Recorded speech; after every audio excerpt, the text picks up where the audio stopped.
All right, so this is the video for section 2.5 for college algebra. So in this section, we'll be talking about direct variation and inverse variation. Now, the formula for direct variation kind of dictates the relationship between x and y with some constant proportionality. In this case, it's k. Now, k does not equal 0, otherwise, y would just be equal to 0. So that's a direct variation. So y depends on the value of x times the value of k.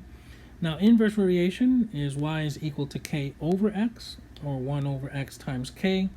And so inverse variation just basically means that y is equal to the ratio of 1 over x, or the ratio of the constant k over the value of x. So for number 5, it says that y varies directly with x when y is equal to 2 and x is equal to 10. So in this case, we have y is rewriting it here, so it's going to be a formula of y is equal to kx. So 2 is equal to k times 10, which is 10k. I divide both sides by 10, and I get 1/5. So then y is equal to 1/5 x, or x divided by 5 for number 5. For number 7, it says that a varies directly with x squared. And so in other words, a is equal to some value k times x squared. So a is equal to 4 pi when x is equal to 2. So it's going to be 4 pi is equal to 4k, and here we can see that k is just equal to pi. So a is equal to pi x squared.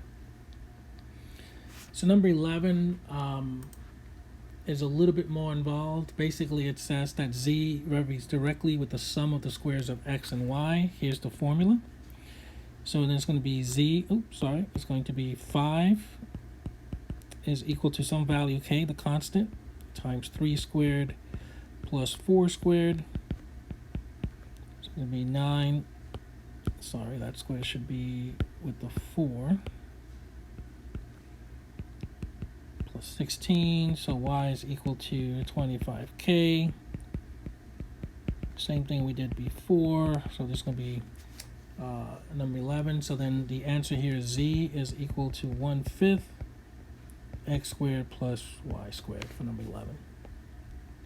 Number 13, similar again. Here it's telling us that m varies directly with the square of d and inversely with the square root of x. So in other words, m is equal to kd squared over the square root of x. So 24 is equal to k 4 squared over the square root of 9, 16k over 3. So if I multiply both sides by the reciprocal, which would be 3 over 16, we're going to end up with our answer here for number 13, which is going to be 9 over 2. So